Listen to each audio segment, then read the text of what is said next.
Haleluya, haleluya. Ya, kita bersatu dalam doa.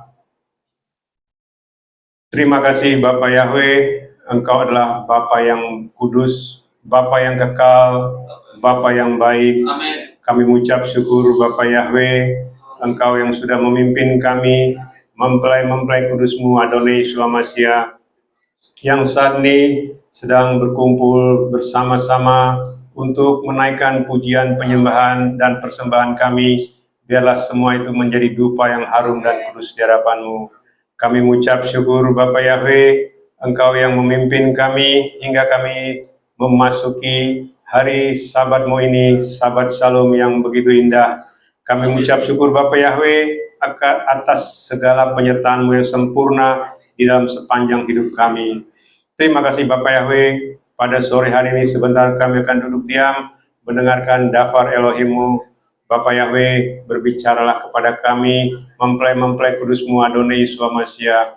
Kuduskan setiap kata, setiap apapun yang diucapkan oleh mempelai kudus-Mu Adonai Yeshua Mashiach. Biarlah kekudusan-Mu yang menguduskan semuanya. Demikian juga kami, mempelai-mempelai kudus-Mu yang mendengarkan dafar Elohim-Mu. Biarlah Engkau kuduskan telinga kami, Engkau kuduskan hati kami, pikiran kami, sehingga dafar Elohim-Mu ditabur di tanah yang subur, dan senantiasa berbuah-buah dalam kehidupan kami, 30, 60, bahkan sampai 100 kali ganda. Dan nama Bapa Yahweh, nama Adonai Yeshua Mashiach, nama Ruach HaKodes, senantiasa dipermuliakan di dalam kehidupan kami sampai selama-lamanya. Terima kasih Bapa Yahweh, berbicara kepada kami mempelai-mempelai kudus-Mu Adonai Yeshua Mashiach, siap untuk mendengarkannya. Di dalam nama Adonai Yeshua Mashiach dan di dalam persekutuan dengan Ruach HaKodes, kami sambut firman-Mu Bapa Yahweh. Haleluya, amin. Ya, silakan duduk mempelai-mempelai Adonai Yeshua Mashiach. Ya, kita akan memasuki dafar Elohim pada sore hari ini. Ya, kita akan memulainya. Ya, sebelumnya, sebagaimana yang selalu kita sampaikan sebelum kita ke dafar Elohim, saya akan menjelaskan mengenai visi misi secara singkat, ya, hierarki, samain, dan latar belakang historikal. Ya, jadi visi misi itu adalah sesuatu yang dibuat, artinya visi itu suatu pandangan ke depan. Ya, pandangan ke depan yang sebenarnya sifatnya abstrak. Ya, awalnya itu abstrak, ya, sesuatu yang istilahnya tidak bisa dilihat, tetapi tidak bisa dilihat dengan mata jasmani, tetapi bisa dilihat dengan mata rohani. Ya, dan visi kita adalah kita memiliki pelayanan dari surga, ya, dari samain, ya, dan pelayanan kita berkantor pusat di Yerusalem Baru. Ya, Yerusalem Baru itu adalah tempat yang nanti akan disediakan oleh Bapa Yahweh, ya, tempat mempelai-mempelai kudusnya, ya, sebagaimana di Wahyu 21, Yerusalem Baru, ya. Itu tempat pelayanan kita dan pelayanan kita dari samain.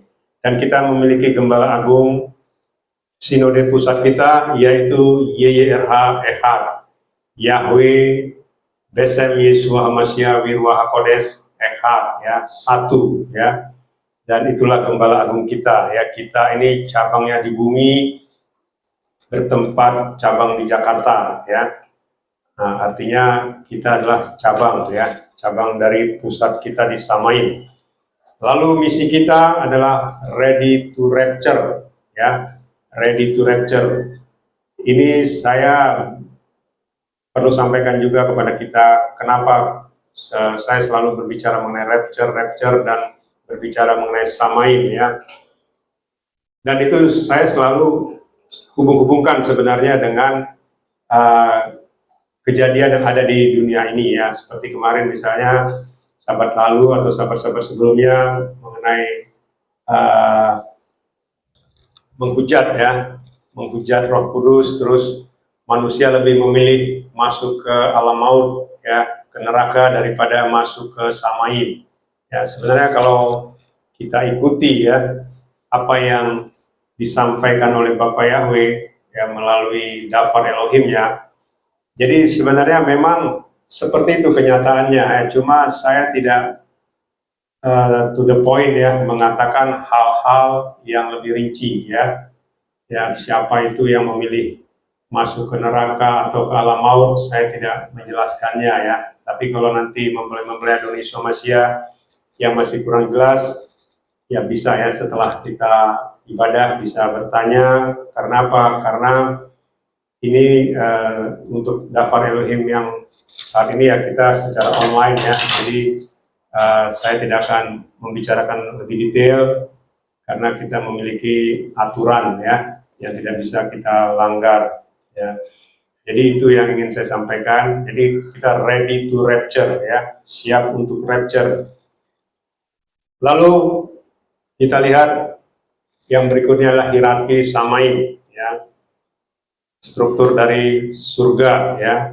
Ini struktur secara garis besar saja ya. Jadi di tahta Samaim itu ya, tahta Elohim itu adalah YYRH Echad ya. Ini adalah satu ya, Esa ya, bukan tiga, bukan banyak ya, tetapi satu Echad ya. Dan kita adalah mempelai Hamasya ya. Mempelai Hamasya itu luar biasa ya. Kita ada di tahta ya.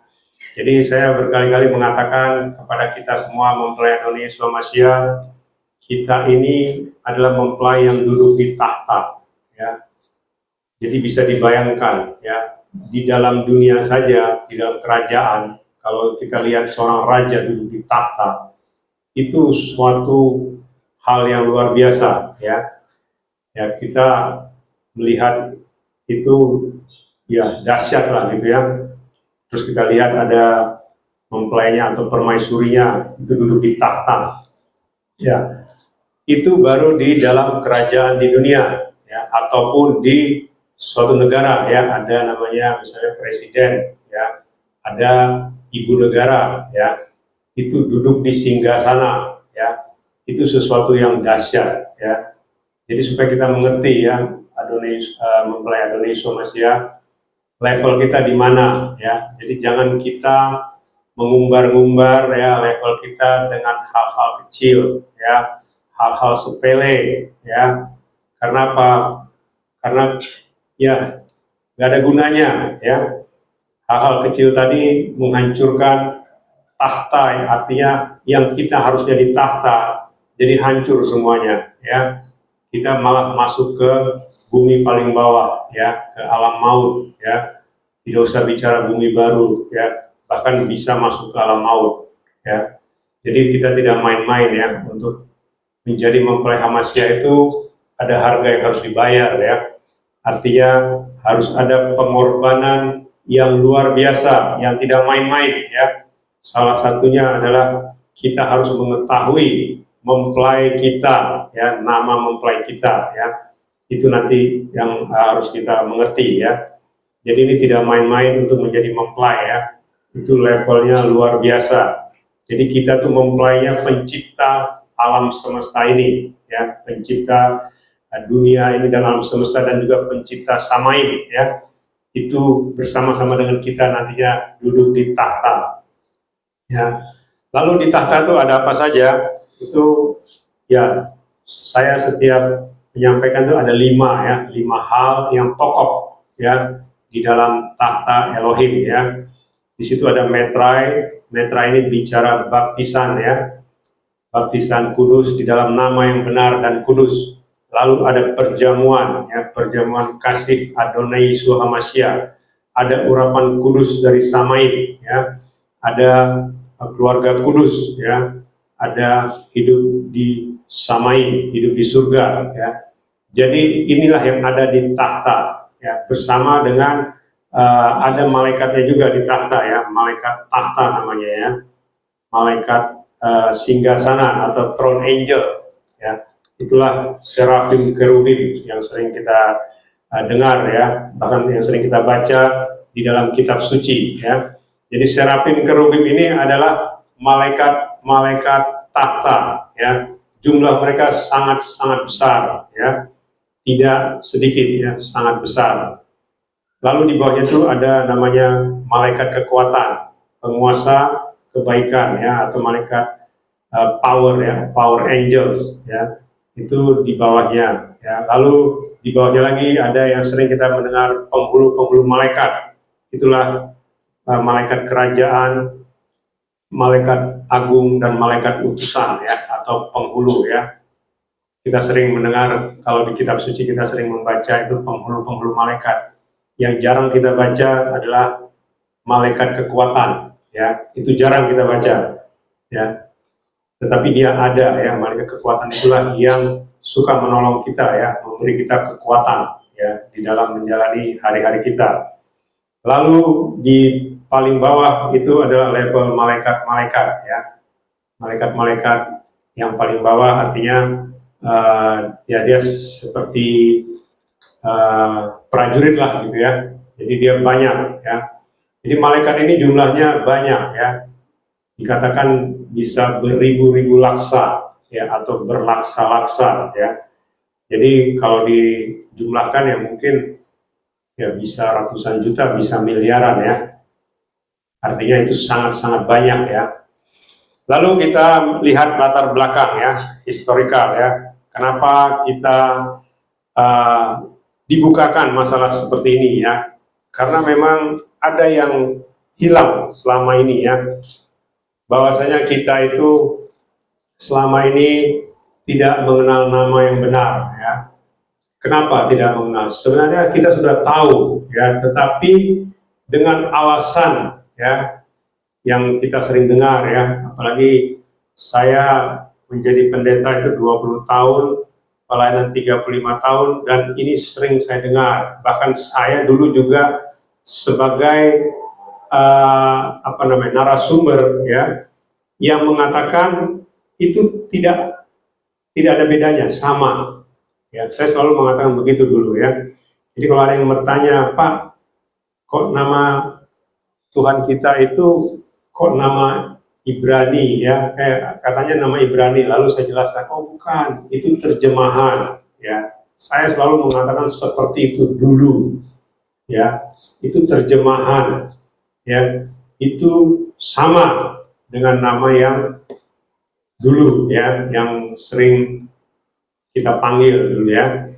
Tetapi ternyata itu berbeda ya. Makanya di sini saya selalu membawa pengenalan ya, supaya mungkin ada yang baru mendengar ya, atau ada yang baru datang ikut ibadah, baru mendengar melalui ya siaran online gitu ya. Jadi supaya mengerti ya. Jadi kita itu punya Bapa yang ada namanya ya, Bapa Yahweh ya. Jadi Bapa kita tuh ada namanya ya, bukan Bapa nonim, bukan Bapa yang tidak ada namanya. Makanya dalam doa Bapa kami dikatakan dikuduskanlah namamu ya. Nama siapa dikuduskan? Makanya sebenarnya Bapa Yahweh yang ada di Samaim ya, harusnya seperti itu, dikuduskanlah namamu ya. Karena kalau cuma Bapa doang, siapa namanya ya? Ini sering orang-orang berdebat masalah nama ini ya. Tapi satu hal yang harus kita pahami ya, sebagaimana saya berkali-kali mengatakan, nama Yahweh ya, ataupun nama-nama lain, sesembahan-sesembahan lain yang diucapkan oleh manusia di seluruh penjuru dunia ini, itu nama itu sudah ada ya. Sekali lagi saya katakan, nama itu sudah ada sejak sebelum dunia dijadikan ya. Jadi bukan kebetulan, bukan karena berbeda bahasa atau berbeda bangsa baru nama itu ada, bukan ya. Tetapi nama itu sudah ada sejak sebelum dunia dijadikan, dan nama itu di zaman akhir ini baru muncul ya. Tetapi nama yang sebenarnya, nama Yahweh itu pun baru muncul di zaman akhir ya, bukan karena baru muncul tiba-tiba, tidak. Karena selama kurang lebih ribuan tahun nama Yahweh itu ditutup oleh fallen angel. Ya, sekali lagi saya katakan fallen angels, ya, malaikat yang jatuh dari samai, malaikat yang dibuang dari samai. Itulah yang menutup nama Yahweh supaya manusia tidak mengenalnya. Karena nama ini punya kuasa, ya. Jadi nama ini punya kuasa, ya. Bukan sekedar nama, ya. Jadi mungkin kalau kita yang baru mendengar, saya ingin katakan, ya, nama Yahweh itu sudah ada, ya. Dialah pencipta kita, pencipta alam semesta, ya. Yahweh itu di dalam bahasa Ibrani, ya, itu artinya Yod He Waw He, artinya lihat paku, lihat tangan, ya. Jadi belum digenapi nama Yahweh, ya. Jadi itu yang harus kita pahami, ya. Jadi bukan ini baru ada sekarang, bukan, ya. Karena kalau kita lihat sejarah, ya, sejarah kenapa dulu yang namanya Tanakh itu, ya, Torah, Nevi'im dan Ketuvim itu hilang, ya.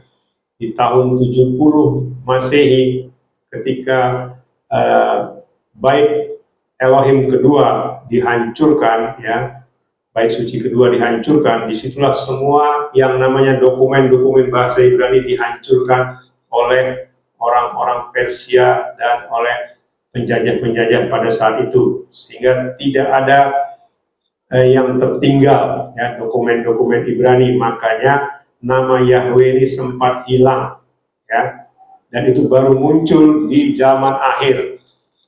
Dan yang luar biasanya, nama Yahweh ini muncul justru merebaknya, ya, dahsyatnya itu ada di Indonesia, ya, bukan di bangsa-bangsa lain, termasuk bukan di bangsa Israel, ya. Bahkan orang Israel sendiri tidak pernah menyebut nama Yahweh, ya, tetapi kita meniru yang tidak benar, ya. Sekali lagi saya katakan, meniru yang tidak benar, ya. Kalau kita lihat, ya, di YouTube atau dimanapun, ya, kalau orang misalnya, kita mungkin pernah mendengar namanya orang Mesianik, ya. Orang Mesianik Israel itu kalau dia menyebut nama Yahweh, kalau ada tulisan Yahweh, dia bukan panggil Yahweh, dia panggil Adonai, tetapi tulisannya Yahweh, Yod He Waw He, tetapi panggilannya Adonai, ya. Itulah luar biasanya fallen angel ini, ya, ditutup, ya, tidak boleh menyebut nama Yahweh, yang boleh menyebut itu hanya nama Adonai atau Hashem, ya, nama itu, Hashem itu nama itu, ya. Jadi hanya itu, jadi kita ditutup, bahkan itu baru dibukakan di zaman akhir, dan itu pun banyak dibuka di orang-orang Indonesia, ya, bukan di bangsa-bangsa lain, tidak. Ya, kenapa itu ada di Indonesia? Nanti kita akan belajar, ya, kenapa Indonesia itu merupakan sesuatu yang luar biasa di mata Bapak Yahweh. Ya, Indonesia itu adalah bangsa yang sangat-sangat diberkati dari Samain, ya. Jadi kita bersyukur kita bisa hidup di Indonesia, ya. Kita tidak hidup di tempat lain, ya. Itu, ya, itu nama Bapak Yahweh. Lalu inilah nama yang menggenapinya, yaitu nama Yeshua, Yod Sin Waw Ayin, ya. Tidak digenapi dari nama Yahweh menjadi Yeshua. Itulah yang datang 2000 tahun yang lalu, ya. Jadi bukan nama lain, ya. Makanya dikatakan arti Yod Sin Waw Ayin itu lihat aku hancurkan tangan, ya. Lihat paku hancurkan tangan, dan itu gematrianya 8, ya, artinya itu kudus, sama kayak Yahweh juga artinya kudus, ya.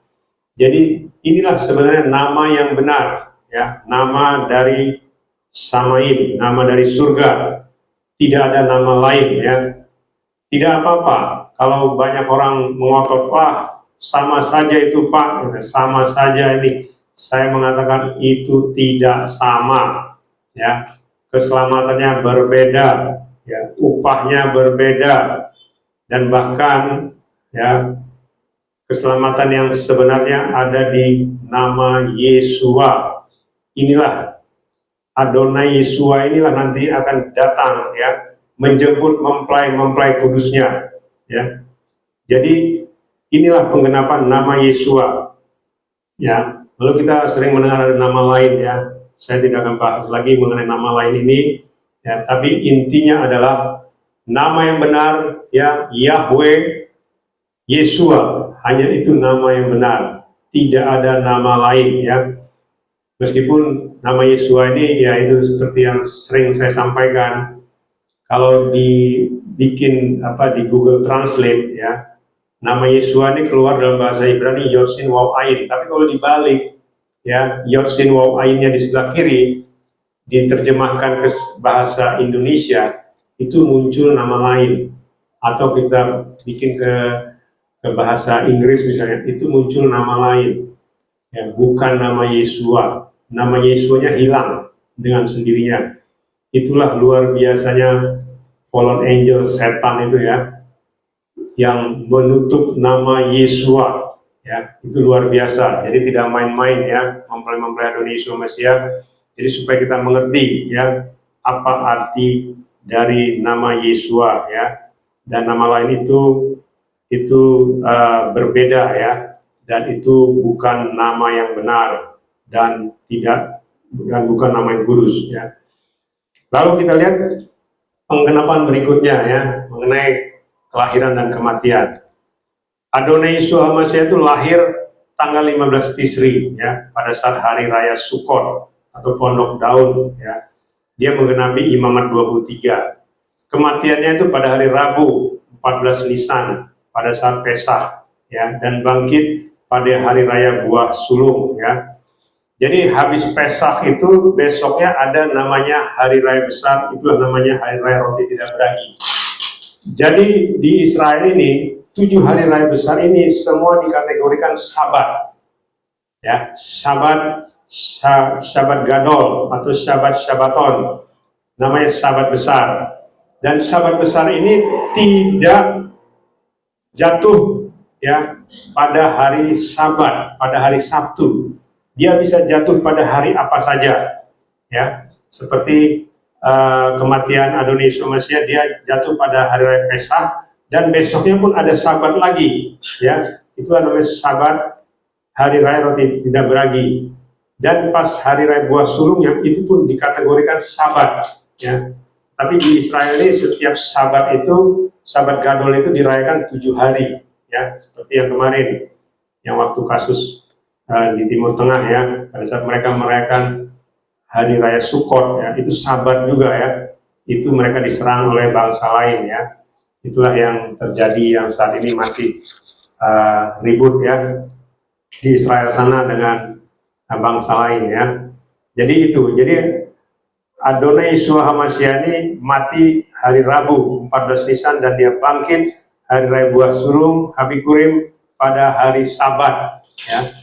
Jadi persis 3 hari 3 malam ya, 72 jam ya. Dan inilah yang digenapi ya, kelahiran dan kematiannya. Sementara nama lain itu ya tidak menggenapi ya. Kelahirannya juga sama kematiannya tidak menggenapi ya. Nah, itu yang kedua. Lalu yang ketiga, nama yang benar itu ya, nama Yesua itu berasal dari Samaim, dari surga ya. Malaikat Gabriel berbicara kepada Maria dalam bahasa Ibrani, bukan bahasa lain ya. Jadi selama ini kita membaca suatu kitab yang membutakan kita ya, yang mengatakan PL itu bahasa Ibrani, PB bahasa lain ya. Saya tidak sebut bahasa apa ya. Itu sebenarnya sesuatu yang berbeda ya. Karena apa? Karena semuanya jadi berbeda ya. Seperti yang saya pernah sampaikan ya. Gabriel itu dalam bahasa Ibrani ya. Immanuel itu bahasa Ibrani. Pokoknya yang ada LL itu artinya Elohim ya. Israel itu Elohim. Gabriel, Immanuel itu Elohim. Haleluya ya, haleluya Yahweh, terpujilah Yahweh. Itu semua berbahasa Ibrani ya, tidak ada bahasa lain ya. Jadi sangat aneh ya, penggenapannya beda ya. namanya beda artinya, lahirnya beda, matinya beda, kenapa bisa sama tokohnya? Itulah sesuatu yang aneh. Makanya di Kisah Rasul 4 ayat 12 dikatakan, di bawah kolong langit ini tidak ada nama lain. Ya, ini supaya kita mengerti ya, apa yang disebut dengan tidak ada nama lain. Ya, berarti nama terjemahan itu bukan nama dari penyelamat ini, bukan nama dari Yesua. Ya, karena tidak ada nama lain yang oleh karena nama itu manusia diselamatkan. Itu yang harus kita pahami ya. Tidak ada nama lain. Ya, makanya malaikat Gabriel berbicara dalam bahasa Ibrani waktu mengatakan, engkau akan melahirkan anak dan buah kandunganmu itu dari Ruach HaKodes, Roh Kudus, dan engkau akan memberi dia nama Yesua, bukan nama lain. Ya, saya pernah berkali-kali waktu beberapa sahabat yang lalu juga saya pernah sampaikan mengenai nama beda bahasa itu tidak akan mengerti, ya. Dan satu kali lagi yang ingin saya sampaikan, malaikat Gabriel waktu berbicara kepada Maria tidak dalam bahasa roh, ya, tidak dalam bahasa roh, ya. Jangan kita mengarang-arang, ya, karena barang siapa yang menambah mengurangi dafar Elohim, firman Bapa Yahweh, itu namanya dihapus dari kitab kehidupan. Ya, itu tidak main-main ya. Jadi jangan coba-coba menambah mengurangi dafar Elohim, isi firman, apalagi firman yang benar ya. Jangan coba-coba ya. Itu resikonya alam maut atau lautan api. Ya, bertanyalah ya kepada mempelai-mempelai yang diberi karunia ya, bukan mempelai-mempelaian ya. Bukan sekedar-sekedaran ya, tetapi yang diberi karunia, yang diberi karunia di alam roh ya, ataupun karunia dari sama ini ya, bukan karunia-karunia yang asal-asalan ya. Jadi kesimpulannya adalah nama Yesua tidak sama dengan nama lain ya. Inilah latar belakang YYRH berdiri ya. Dan meskipun sebenarnya saya tidak awalnya saya menolak ya, berkali-kali saya menolak ya. Saya bilang, Tuhan, saya bilang waktu itu, saya tidak mampu ya, boro-boro bisa berbahasa Ibrani secara lengkap ya. Saya tidak mengerti, artinya pun saya tidak mengerti. Saya bilang, kenapa engkau tidak pakai orang yang sudah lebih dahulu, sudah puluhan tahun mengenal nama Bapa Yahweh, nama Yesua HaMashiach ya. Tetapi kenapa harus saya bilang waktu itu ya. Dan itu bukan sekali dua kali ya. Saya berkali-kali bertanya dan berkali-kali juga dijawab ya. Nah, itulah awalnya. Bahkan saya juga bertanya, apa buktinya engkau mengutus saya? Ya sama seperti yang pernah saya sampaikan. Waktu Musa juga begitu, dikatakan, nanti orang Israel bertanya kepada saya, apa buktinya engkau diutus untuk membebaskan bangsa Israel keluar dari tanah Mesir? Begitu juga dengan saya pernah bertanya, apa buktinya Tuhan, saya bilang waktu itu, bahwasanya engkau mengutus saya untuk mempersiapkan mempelai kudusmu. Ya, itu saya tanya ya, tapi saya sangat kaget ya. Karena saya dibukakan pelayanan saya selama 35 tahun, saya kaget. Karena saya tidak pernah berpikir apa yang saya lakukan itu sesuatu yang luar biasa. Ya, bahkan saya menganggap itu biasa saja, karena memang itu bukan karena kuasa saya ya, tetapi karena kuasa Tuhan ya, kuasa Elohim waktu itu ya. Jadi saya merasa itu bukan karena saya gitu ya. Tetapi disitulah saya diingatkan ya, makanya saya berkali-kali mengatakan saya diperlihatkan kuasa yang diberikan kepada saya pada waktu itu, yaitulah orang mati dibangkitkan, dan itu 2 orang ya. Terus yang koma 1 tahun, yang koma 1 bulan, yang koma berbulan-bulan, itu hitungannya cuma 1 jam 2 jam ya, paling lama 2 hari ya. Dan itu mereka bangkit seperti belum mengalami apa-apa. ya. Jadi bukan bangkit berobat jalan bertahun-tahun dikatakan sembuh, tidak. Ya, dia bangkit seperti dia tidak sakit, ya. Artinya dia sehat seperti sedia kala, ya, seperti dia sebelum mengalami kesakitan atau sebelum mengalami kecelakaan, ya. Dan itu utuh, ya, utuh, ya. Jadi tidak ada orang yang kepalanya pecah hanya dalam tempo beberapa jam kepalanya utuh lagi, ya. Itu tidak pernah ada, ya. Makanya saya diperlihatkan itu. Padahal bagi saya itu bukan karena saya, ya, tapi karena Adonai Yeshua Hamashiach. Tetapi dia mengatakan, justru itu aku memakai engkau. Makanya saya diperlihatkan seperti itu, ya. Dan memang saya juga sempat juga berpikir, ya, wah, ini kalau saya perhatikan gereja A, B, C, D itu, wah, jemaatnya banyak-banyak, ya, ratusan ribu, ya, jutaan gitu, ya. Wah, ini gimana nih? Saya selalu bertanya begitu waktu itu. Gimana nih Tuhan Yesus, saya bilang waktu itu. Bagaimana mungkin saya bisa mengumpulkan atau mempersiapkan jutaan atau ratusan ribu mempelaimu, ya. Nah, disitulah saya baru mengerti. Ternyata mempelai itu sangat sedikit, ya. Sangat sedikit. Ya, seperti saya bilang tadi, untuk duduk di tahta, ya, itu nggak bisa miliaran orang, nggak bisa ratusan ribu orang, ya, nggak bisa jutaan orang, bahkan ribuan orang pun tidak bisa, ya. Saya diberitahu itu cuma ratusan, ya, ratusan orang, ya, yang bisa duduk sebagai mempelai di tahta, ya. Itu nggak main-main, ya.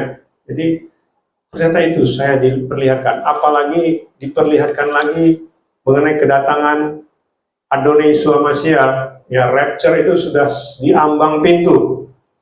Kalau dulu saya mengatakan, Adonai Yeshua Hamashiach bisa kapan saja datang, bisa nanti malam, bisa minggu depan, bulan depan, tahun depan, atau 2 tahun lagi, atau 3 tahun lagi, atau 10 tahun lagi, atau 100 tahun lagi. Dulu saya menjawabnya seperti itu, ya. Karena apa? Karena tidak ngerti. Seperti yang tadi saya sampaikan, ya, karena PB itu dirubah menjadi bahasa lain, bukan Ibrani. Jadi kita tidak mengerti rahasia kedatangan Adonai Yeshua Hamashiach. Ya, sebenarnya disebut tidak ada seorang pun tahu hari dan waktunya. Ya, bukan bicara tahun, bukan bicara bulan. Karena untuk mengetahui tahun dan bulan, kita mempelainya diberi karunia untuk mengetahui.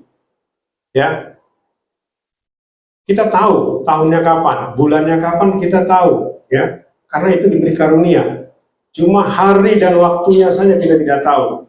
Tetapi artinya, kalau kita sudah tahu sesuatu itu, misalnya akan ada kejadian bulan depan, akan ada kejadian minggu depan, berarti kita harus, atau tahun depan, kita harus mempersiapkan diri, ya, untuk menyongsong waktu yang telah di depan mata kita, ya. Karena beda, kalau orang persiapannya kalau mengatakan kapan saja bisa datang, ya, mau nanti malam, mau bulan depan atau tahun depan, ya, itu adalah jawaban yang tidak mengerti, ya, mengenai daftar Elohim.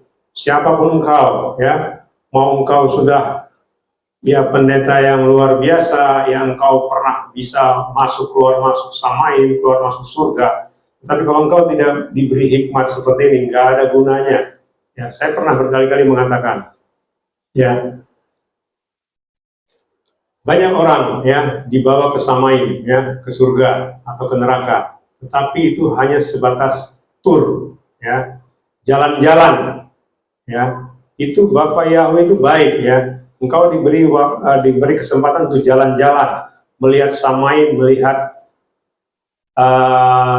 alam maut, ya. Yang benar adalah ketika engkau sudah diperlihatkan itu, engkau harusnya bertanya, ya, bertanya, ya, kenapa begini, kenapa begitu, harusnya bertanya. Makanya saya bertanya, kenapa engkau harus pakai saya, kenapa tidak pakai orang lain, saya bilang, karena saya tidak mampu. Saya tidak mampu Tuhan, saya bilang, untuk melakukan ini. Ini berat, ya. Itu yang harus kita tanya sebenarnya. Jadi bukan, wah hebat surga itu, lalu bikin di YouTube. Wah, saya melihat surga begini, saya melihat neraka begini, orang disiksa di neraka. Makanya saya pernah mengatakan, kalau engkau cuma melihat disiksa di neraka atau di alam roh, itu engkau sama dengan nonton bioskop, ya, nonton bioskop. Kalau engkau pernah disiksa, itu baru engkau mengalami yang namanya siksaan. Ya, bukan cuma sekedar nonton, melihat orang disiksa. Oh, tanya sama malaikat, kenapa dia disiksa? Oh, dia karena ini, karena dulu hidupnya begini. Oh, begitu. Oh, berarti ini kayak nonton film sebenarnya. Ya.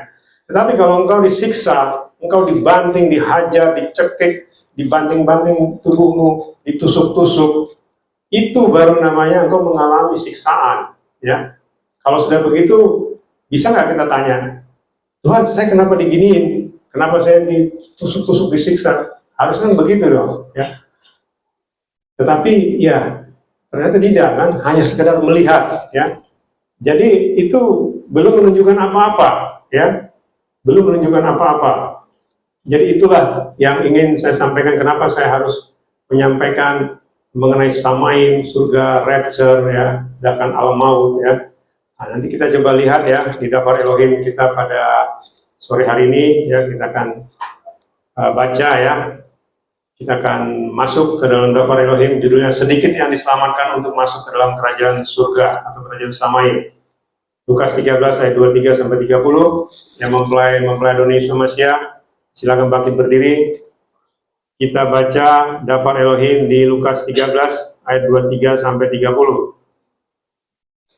Ya, saya baca di ayat 23, nanti mempelai Adonai Yesus Mesias di ayat 24. Nanti yang ayat 30 kita sama-sama baca, ya. Saya bacakan di ayat 23, ya.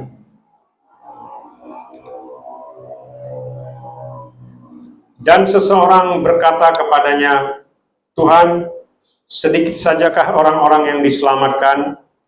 Dan dia berkata kepada mereka, berjuanglah untuk masuk melalui pintu yang sempit, sebab aku berkata kepadamu, banyak orang akan berusaha masuk, dan mereka tidak akan berhasil. Ayat 25, manakala tuan rumah telah bangun dan telah menutup pintu, maka kamu mulai berdiri di luar dan mengetuk-ngetuk pintu sambil berkata, ya Tuan, bukakanlah bagi kami. Namun sambil menjawab, dia berkata kepadamu, aku tidak mengenal kamu, dari manakah kamu?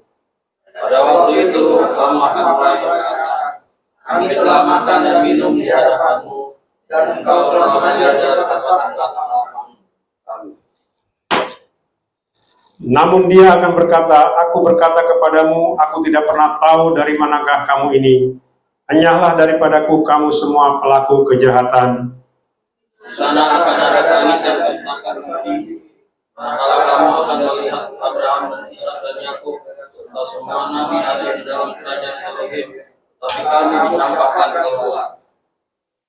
Dan mereka akan datang dari timur dan barat, dari utara dan selatan, dan akan duduk di dalam kerajaan Elohim.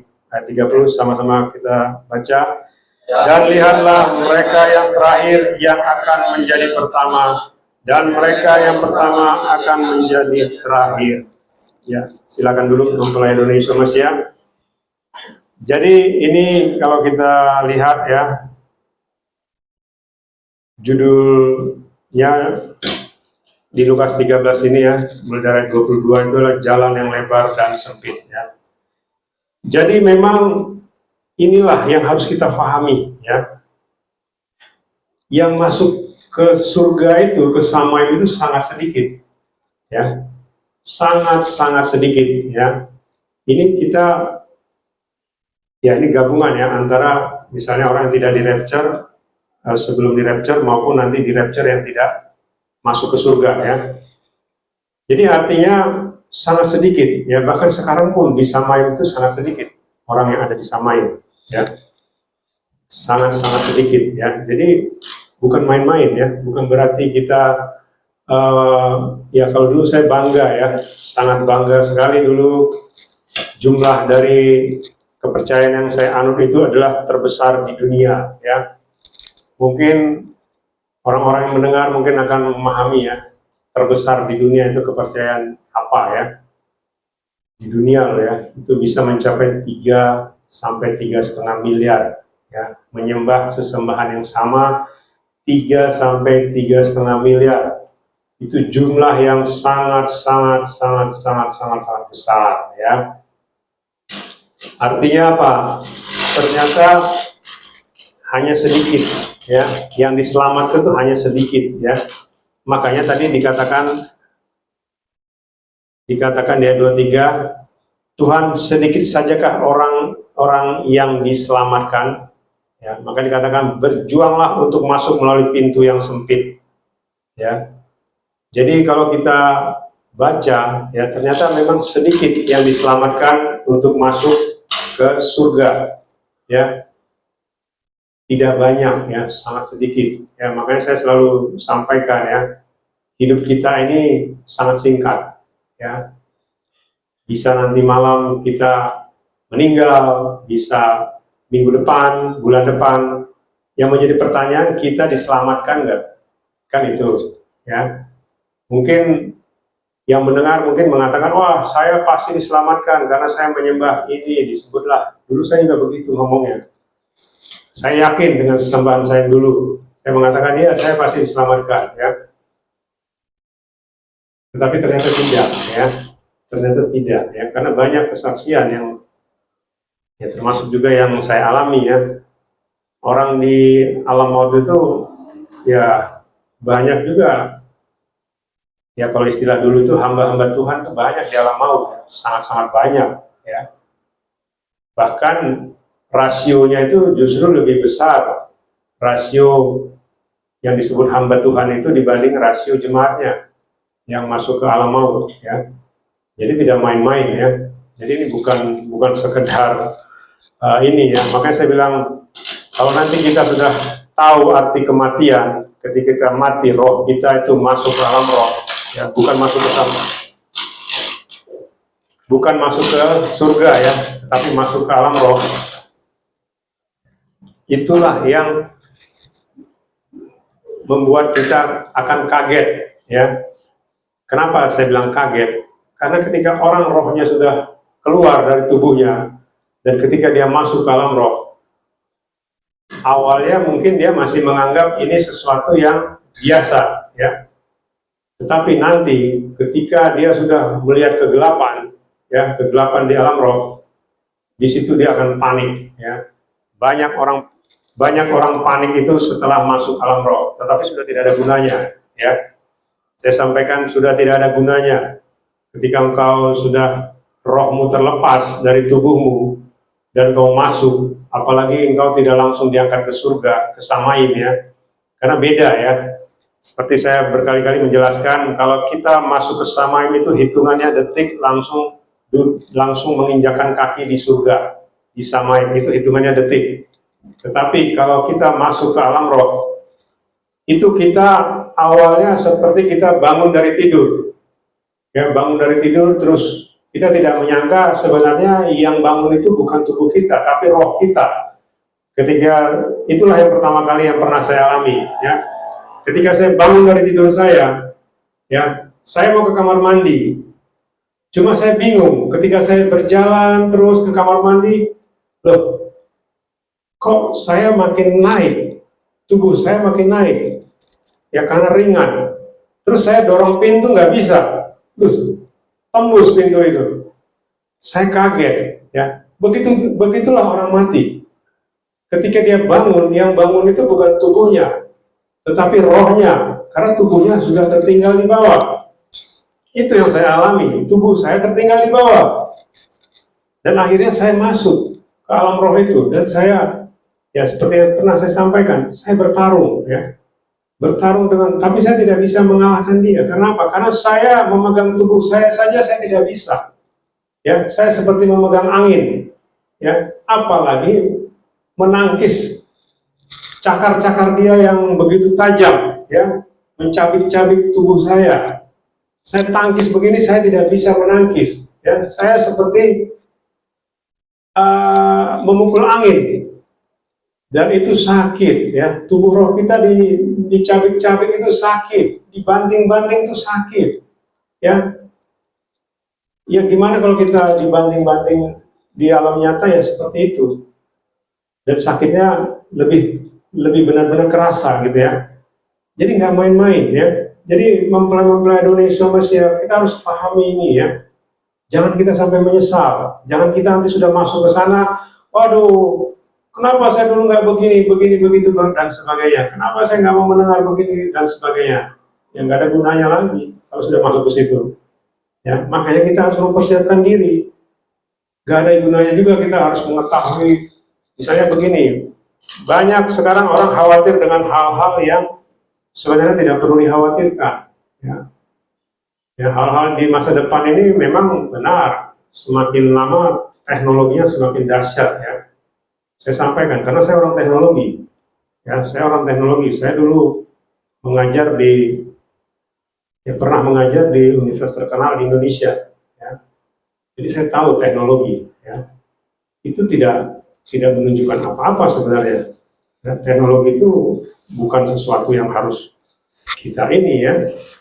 Tetap kita ikuti ya, tidak apa-apa kita ikuti. Tapi bukan berarti kita harus takut dengan teknologi ya.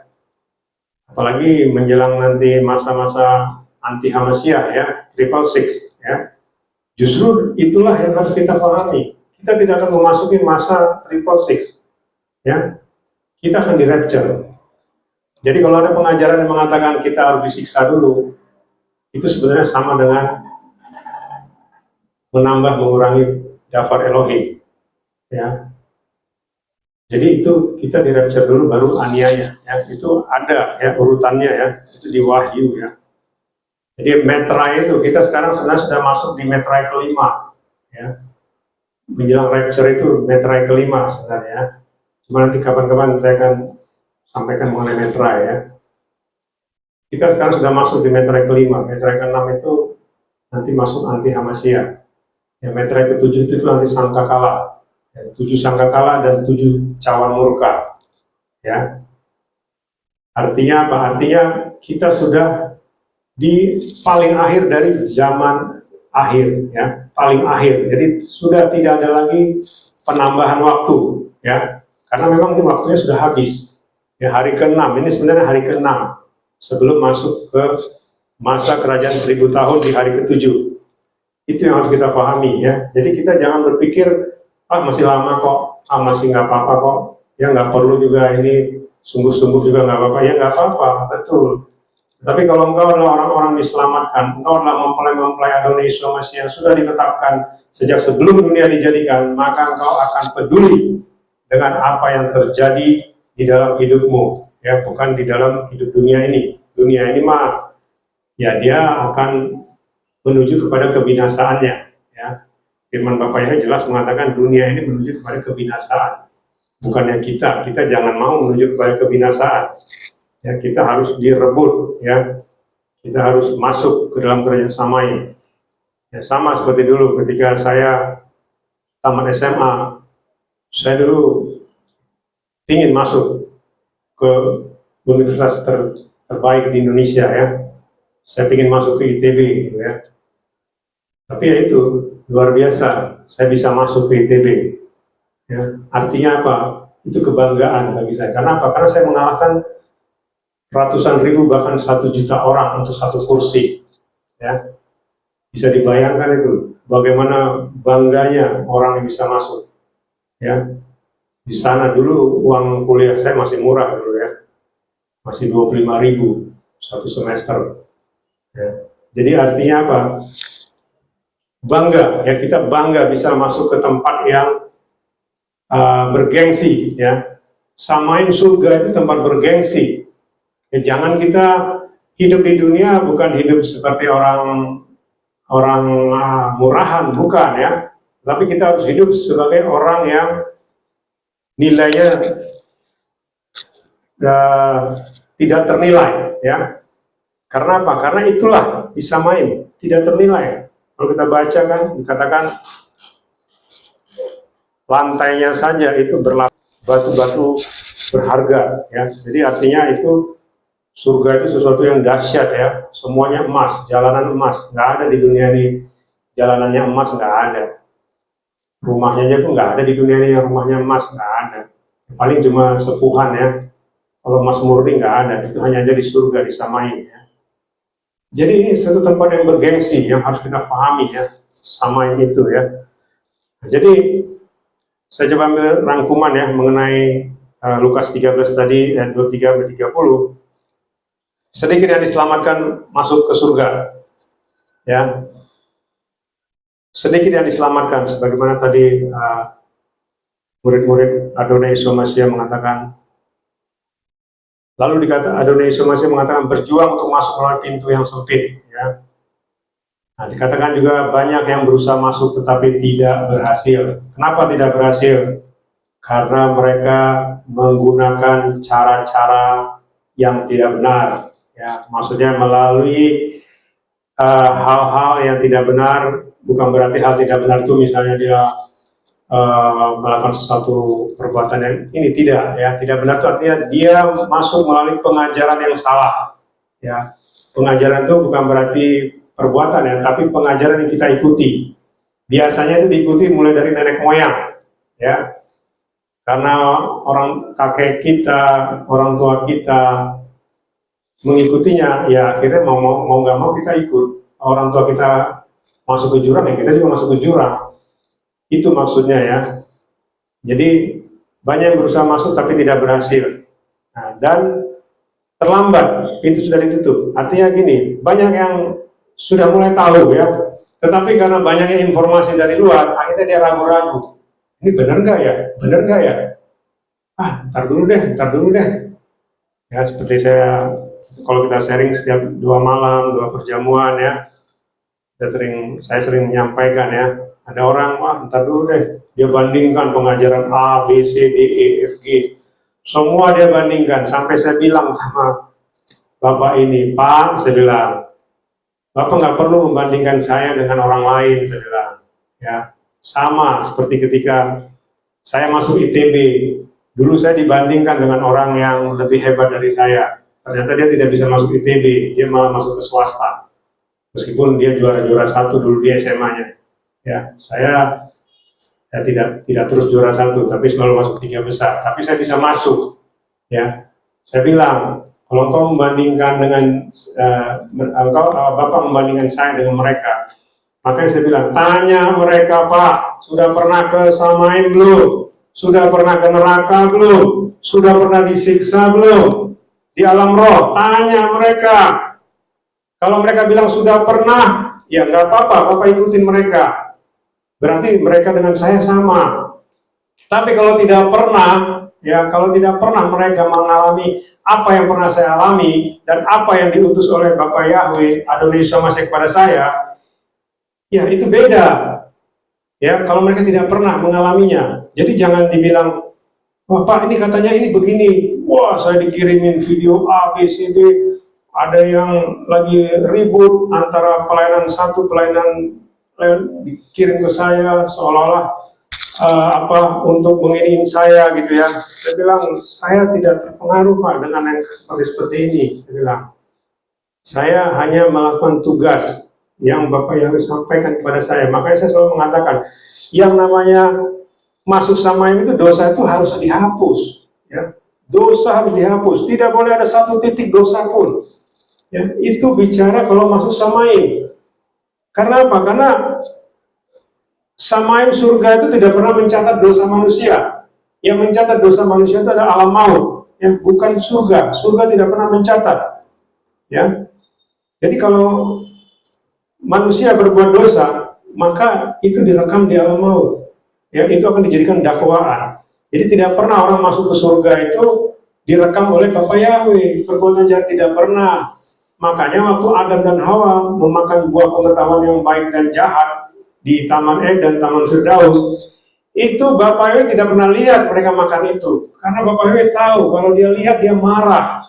Makanya waktu Bapak Yahweh jalan Biasanya kalau jalan kan Adam dan Hawa lagi inilah di taman itu kan, mungkin lagi ini apa makan-makan buah apa, tapi di suatu hari pada saat hari itu mungkin dia nggak melihat, makanya ditanya, Adam, Hawa, ada di mana kalian?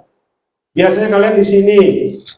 Waduh, kami malu nih, Bapak Yahweh, kami malu nih Elohim, kami telanjang. Waduh, siapa yang mengatakan kau telanjang? Ah, artinya apa? Bapak Yahweh nggak pernah melihat kita berbuat dosa, nggak pernah. Jangan dikira engkau berdosa itu Bapak Yahweh melihat, tidak.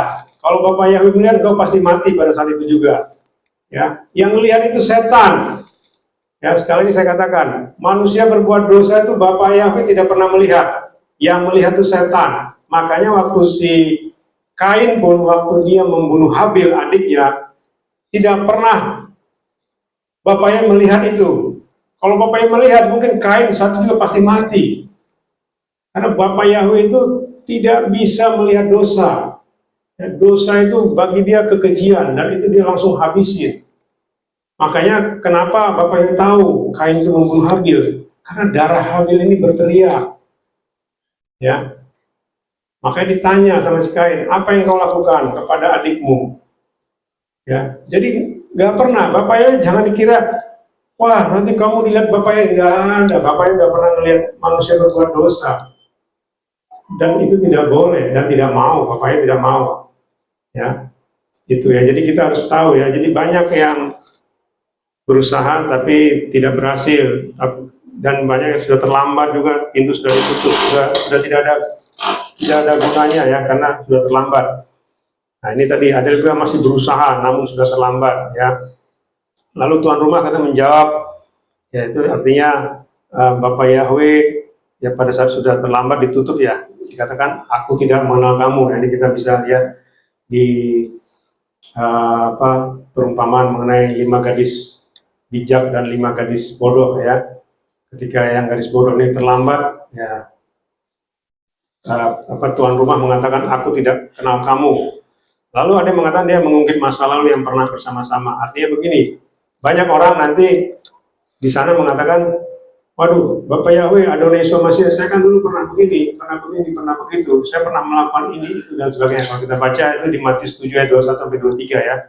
Saya pernah melayani, misalnya, saya dulu kan pernah begini, Adonai Yeshua Mashiach, saya pernah melakukan mukjizat, saya pernah dalam pelayanan saya mukjizat ini, dan sebagainya. Bahkan mungkin kita akan mengatakan, saya kan dulu pernah ke Samaim, engkau bawa, saya duduk makan bersama-sama dengan kau di Samaim. Ya, saya waktu pertama kali masuk Samaim itu ya itu, saya masuk ke dalam perjamuan di sana. Jadi situ banyak meja-meja yang banyak makanan-makanan ya yang bisa dinikmati. Artinya ya seperti itulah orang akan berkata, saya kan pernah ke Samaim, saya kan pernah duduk bersama dengan engkau, Adonai Yeshua Mashiach misalnya. Saya pernah dulu masuk ke tahta engkau, Adonai Yeshua Mashiach. Orang akan mengatakan begitu. Maka tapi dikatakan apa? Itu namanya mengungkit masa lalu. Lalu tuan rumah mengatakan, aku tidak kenal engkau, dan tuan rumah mengusirnya. Dan itu dianggap pelaku kejahatan. Artinya apa? Sudah dikasih kesempatan ya untuk bertobat, untuk mengenal Bapak Yahweh yang benar, tapi menolak, yaitu namanya diusir dan dianggap pelaku kejahatan. Nah, berikutnya dikatakan, dan kalau kita sudah diusir, berarti kita dilempar ke alam maut, ke neraka, dan di sana akan ada tangisan dan kertak gigi. Ya, jadi di neraka itu, ya disitulah dikatakan ada tangisan dan kertak gigi. Nah, dari alam maut, ya orang-orang alam maut itu, apalagi terutama orang-orang yang ini ya, yang dulu pernah melayani dengan kuasa-kuasa dahsyat, dia nanti akan melihat Abraham, Ishak, dan Yakub dalam kerajaan Elohim ya. Tetapi kalau orang yang masuk ke alam maut yang tidak pernah misalnya melakukan pelayanan apapun ya, mungkin ya dia tidak akan pernah melihat Abraham dulu, karena dia tidak tahu apa itu siapa Abraham. Ya pasti akan disiksa ya. Nah, dikatakan juga kalau yang terlambat itu dicampakkan keluar ya. Orang-orang yang dari segala penjuru dunia nanti akan duduk di dalam kerajaan Elohim, di kerajaan surga. Artinya orang-orang yang tadinya tidak mengenal, ya begitu dia bertobat, dia mengenal, justru dia yang nanti akan masuk ya. Makanya dikatakan yang terakhir akan menjadi pertama, dan yang pertama akan menjadi yang terakhir ya. kita ini adalah termasuk orang-orang yang terakhir di zaman akhir ini ya.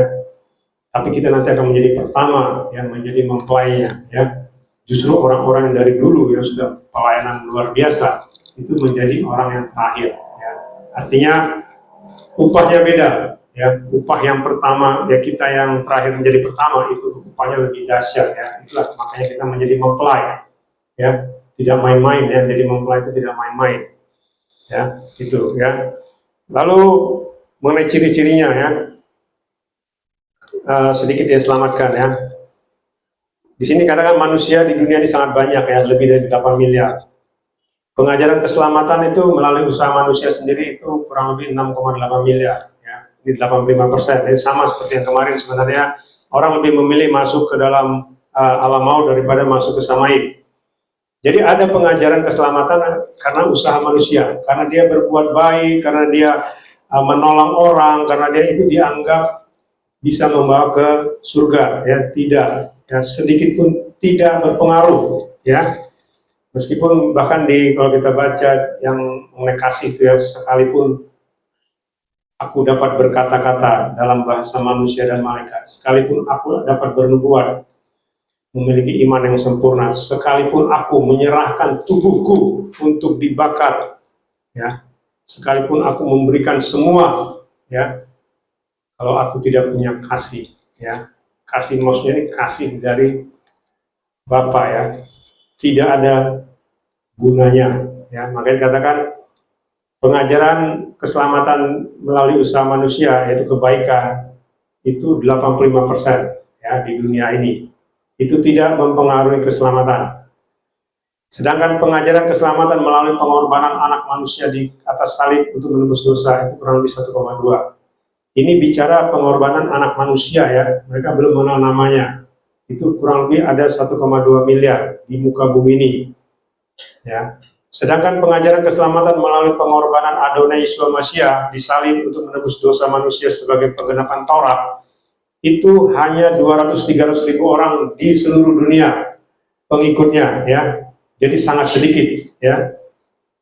Lalu dikatakan ciri-ciri berikutnya adalah anak manusia itu siapa ya. Jadi kalau kita baca kitab suci yang selama ini juga kita baca ya, selalu dikatakan anak manusia ya, anak manusia. Lalu siapa anak manusia itu ya? Lalu kalau kita baca sejarah ya, sejarah anak manusia itu harus benar, sesuai fakta ya, seperti tadi yang di awal yang saya sampaikan mengenai latar belakang itu ya. Jadi sejarah Adonai Yeshua Mashiach itu adalah sejarah yang sesuai fakta, bukan sejarah yang sejarah yang ya di awan-awan, sejarah seperti dongeng yang tidak ada faktanya ya. Adonai Yeshua Mashiach lahir 15 Tisri, itu ada faktanya ya. Namanya pun ada faktanya ya. Jadi bukan sekedar anak manusia yang asal-asalan ya, hanya karena nama, terjemahan dan sebagainya ya. Lalu dikatakan keselamatan berasal dari orang Yahudi melalui Torah ya. Jadi keselamatan kita ini sebenarnya berasal dari orang Yahudi, berasal dari Yeshua itu adalah orang Yahudi. Dia masuk melalui orang Yahudi untuk menyelamatkan manusia di seluruh muka bumi ini. Itu awalnya ya. Jadi bukan dari yang lain ya. Itu. Lalu dikatakan anak manusia datang ke dunia ini dengan melalui penggenapan ya. Seperti tadi yang di awal saya sudah sampaikan, penggenapan Torah. Lalu nama anak manusia menggenapi nama Yahweh. Tadi ya, nama Yeshua menggenapi nama Yahweh. Lalu kedatangan anak manusia menggenapi 7 hari raya besar, baik kedatangannya yang pertama maupun nanti kedatangan yang kedua, menggenapi Dafar Elohim dalam Imamat 23. Jadi supaya kita mengerti kedatangan Adonai Yeshua Mashiach nanti pada saat rapture maupun nanti pada saat dia datang sebagai raja di atas segala raja, itu akan menggenapi 7 hari raya tadi. Makanya pernah saya katakan dari 7 hari raya hanya 2 yang tidak ada tanggalnya. Ya, hari raya buah sulung dan hari raya Shavuot ya, turunnya Ruach Kodes atau turunnya Torah ya, itu yang tidak ada tanggalnya ya. Kalau hari raya Rosh Hashanah itu hari raya sangkakala ya, itu 1 Tisri ya, itu ada tanggalnya, dan itu nanti itu akan dikumandangkan shofar seperti tadi Pak Wagem tadi meniup shofar ya, itu artinya ya sangkakala itu akan ditiup di Samaim ya, untuk persiapan Adonai Yeshua Mashiach turun dari Samaim untuk menghancurkan 666 ya, anti Hamasya. Itu nanti kejadiannya pada saat perang Armageddon ya, itulah nanti anti Hamasya dihancurkan. Itu adalah 1 Tisri ya, itu ada tanggalnya. Tapi sebelum itu kedatangan anak manusia untuk menjemput mempelainya itu tidak ada tanggalnya, tidak ada harinya ya. Jadi itu harus yang kita pahami ya. Jadi itu lalu anak manusia itu namanya berasal dari Samaim, dari surga, melalui malaikat Gabriel. Nama Yeshua memiliki kuasa dahsyat dari Samaim ya. Kisah 4 ayat 12 tadi sudah saya sampaikan. Adonai Yeshua Mashiach adalah Sang Mesias, penebus umat manusia ya. Jadi Adonai Yeshua Mashiach, bukan nama lain ya. Jadi tidak ada nama lain ya. Yang terakhir menjadi yang pertama dan yang pertama menjadi yang terakhir. Artinya manusia yang hidup di zaman akhir adalah manusia yang menjadi mempelai kudusnya Yeshua Mashiach. Jadi kita ini adalah yang terakhir tetapi menjadi yang pertama kita sebagai mempelai kudus. Karena mempelai kudus hanya ada ditetapkan di zaman akhir ini. Tidak pernah ditetapkan mempelai kudus itu, bahkan nabi-nabi pun tidak ditetapkan sebagai mempelai kudus. Ya, supaya kita memahami ya. Makanya ada firman mengatakan, banyak nabi, raja-raja dan orang benar ingin melihat apa yang kau lihat, ingin mendengar apa yang kau dengar, tetapi mereka tidak bisa melihat apa yang kau lihat dan tidak bisa mendengar apa yang kau dengar, sekalipun mereka memiliki mata dan telinga. Ya, jadi bisa dibayangkan kita tuh lebih dahsyat dari para nabi. Waduh, kalau sudah bicara lebih dahsyat, kalau kita masih juga nggak percaya, masih ragu-ragu, kita tuh siapa? Ya sudah, berarti kita bukan orang pilihan.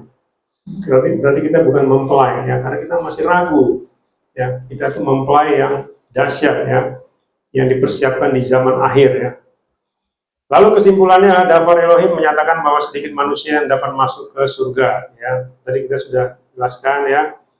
Jadi sangat sedikit ya, baik itu sekarang maupun nanti rapture itu sangat sedikit. Makanya saya pernah mengatakan, berkali-kali juga mengatakan, siapapun yang pernah dibawa melihat ke neraka atau alam maut, mereka akan melihat miliaran manusia itu ada di alam maut ya. Lalu dalam kenyataannya 85% manusia tidak diselamatkan karena mengikuti pengajaran yang tidak sesuai kebenaran. Sedangkan 15% lainnya di awalnya memilih yang benar, namun pada saat hidup tidak melakukan firman Yahweh yang benar. Sedangkan sisanya sudah mengerti kebenaran namun masih terpengaruh dengan pengajaran lainnya yang tidak benar. Hanya ratusan orang yang adalah mempelai kudusnya yang siap untuk dirapture dan taat dengan Dafar Elohim yang benar dan kudus. Jadi itu yang harus kita pahami ya, mempelai Adonai Yeshua Mashiach. Jadi bukan suatu kebetulan ya, kita bisa berkumpul pada saat ini bukan karena gagah dan kuatnya kita ya, bukan karena pengetahuan kita ya. Artinya kita ini tidak ada apa-apanya ya. Bahkan mungkin dibandingkan dengan orang-orang di luar sana, kita ini mungkin orang-orang kecil ya, orang-orang yang pengetahuannya sangat sederhana ya.